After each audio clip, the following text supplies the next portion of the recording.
don't know if he has my slides or not, but good afternoon, ladies and gentlemen, and thank you to Congressman Pittenger over here for asking me to be here today. I've had the privilege of serving in the executive branch during the first Trump administration, leading counter-trafficking efforts at USAID, and also on the House side as the Foreign Affairs Subcommittee Staff Director, conducting oversight of about $10 billion a year in foreign assistance. And I've also worked at various civil society organizations, including Living with Human Trafficking Survivors for 10 years, and working alongside them to provide support and assistance through healthcare, social services, and education. In my role at USAID, we funded a research project that found that democracy was intimately linked to prevalence of human trafficking. The stronger the democratic governance and rule of law, the less prevalence of it. Yet, we must confront this problem not only as a human rights issue, but as a strategic threat to economies, security, and social fabric of democracies around the world. I want to highlight 3 fronts where trafficking tied to China-related actors directly endanger democratic values and global stability. The first, scam centers. I'm sure many of you have heard it by now, what this is, and many of your nations have also been affected by it. Well, China remains listed among countries with a documented policy or pattern of state-sponsored trafficking involving forced labor, forced criminality, and exploitation of ethnic and religious minorities.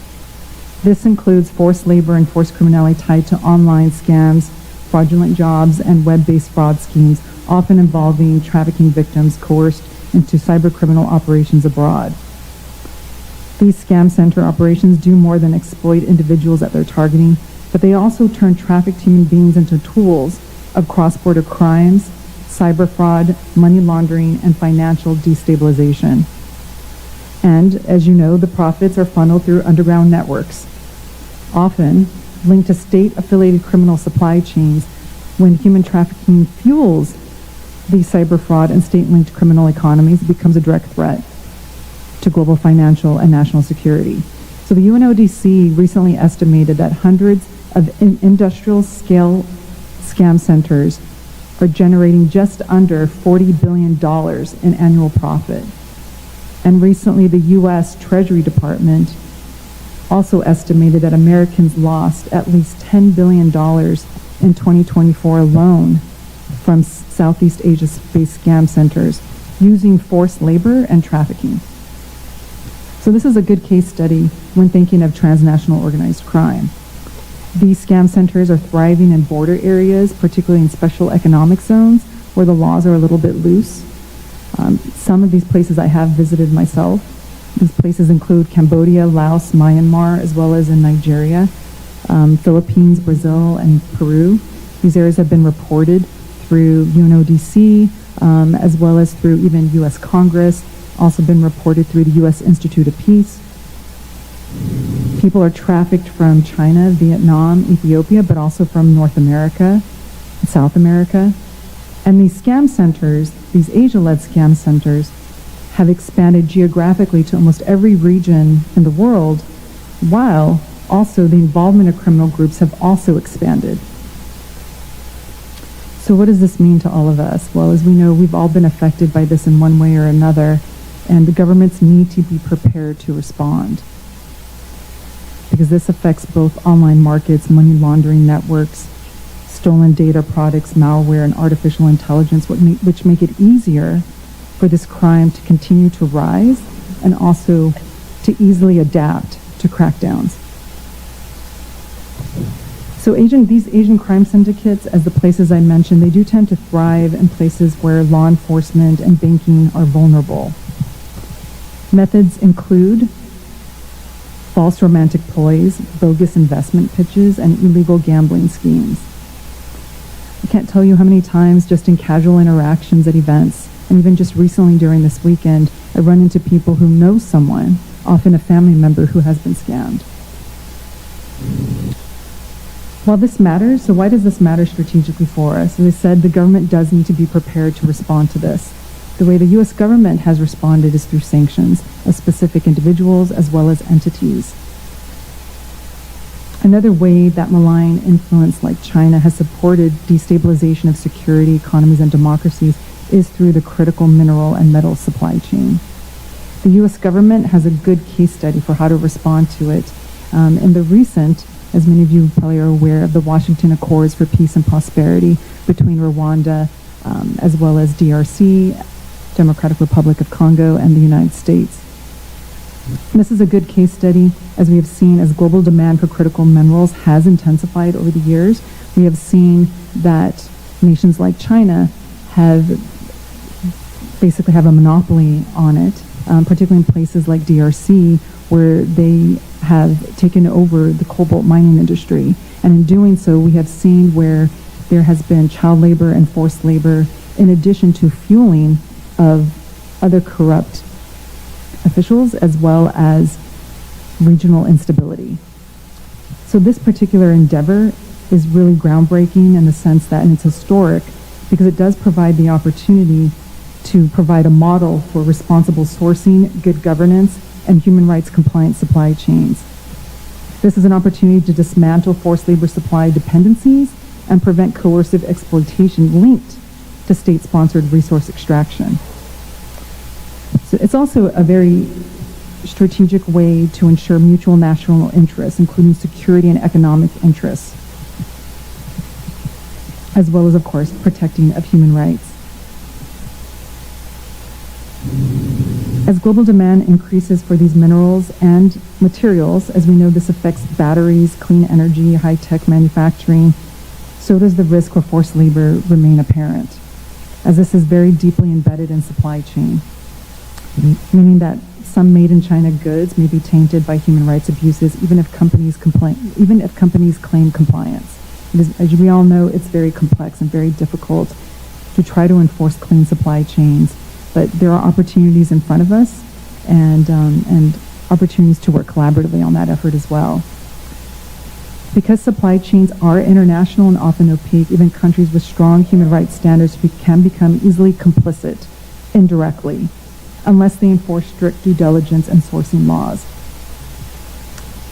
Now that said, I'm going to jump into the final piece, which is forced organ harvesting.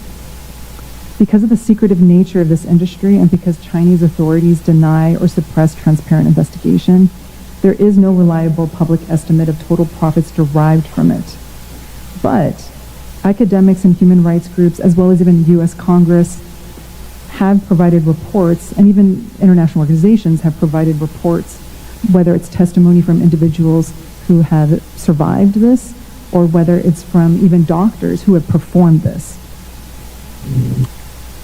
Reports over many years in this regard have documented that religious ethnic minorities and dissenters in China have been subjected to arbitrary detention, forced labor, and medical harvesting of Uyghurs and Falun Gong. So we have seen Uyghurs and Falun Gong be particularly targeted in this regard, and continue to be targeted. And that's, as we know, Falun Gong, the average age is 28 years old, and oftentimes Falun Gong are targeted, not just because they're considered dissenters, but also because they are healthy, because of their practice, but also for Uyghurs, there is a demand for organs that are, as people have called it, halal organs. So this is trafficking at its most extreme. We know human beings reduced to medical commodities. Such atrocities reflect not only criminal behavior, but a deliberate use of terror and exploitation by regime as a tool of power, and obviously violating all international norms, medical ethics, and human rights. And when this becomes institutionalized, it signals a regime's willingness to treat human life as inventory, and thus constitutes a direct challenge to the global rules-based order. So what do we do with this? Well, we are collaborating with other governments on legislation to monitor this in each country and offer penalties and fines and apply sanctions to entities involved or enabling this behavior. So across all three fronts, scam center trafficking, forced labor, and strategic supply chains, and state-linked forced organ harvesting, there is one fact that does stand out. Human trafficking is no longer just a criminal underworld problem. It is becoming now a tool of state-linked power and profit. And these abuses are not random. They are systemic and they are strategic. And they strike at the very foundation of free societies international trade norms, and global human rights. So what can we do collectively? Okay, the slides are up. So what can we do collectively? There are various efforts that are happening all across the globe, which includes everything from setting up coalitions, mixed coalitions with private industry, faith-based entities, as well as collaborating on legislation, as well as working to collaborate on transparency and due diligence in global supply chains, as well as efforts to make sure that legislation and national action plans and strategies are in place in various nations as well. And this also includes making sure that legislation or that laws are in place to particularly so that you can have sanctions of individual entities that are responsible for this and that have assets within your own countries. That includes asset freezes and also visa bans. With that also, strengthening international cooperation becomes very critical through law enforcement, intelligence sharing, extradition, and as I said before, asset seizures as well. And this also goes along with global transparency and accountability to support open investigations, protecting whistleblowers, and promoting also opportunities for civil society documentation of abuses. As we all know, state-tolerated human trafficking are among the worst human rights abuses worldwide. But now, as we have seen with scam center networks, forced organ harvesting, and forced labor supply chains, it has become a strategic weapon used to destabilize economies, deceive citizens, corrupt governance, and even fuel state profit through atrocity. So these problems are no longer other people's problems. When human trafficking is globalized like it is and state-linked, it affects all of us because it undoubtedly affects our economies, our security, and our values. I'm happy to connect with anyone later on if you're interested in any of the legislation or opportunities. As I said, there's a lot of efforts happening to work on these issues, particularly with the critical minerals and metals, through coalitions and through bilateral and multilateral engagements. As you saw in the itinerary, my name is listed. My email is very similar to it. It's just Mary and then my last name, Vigil @mel.house.gov. Thank you.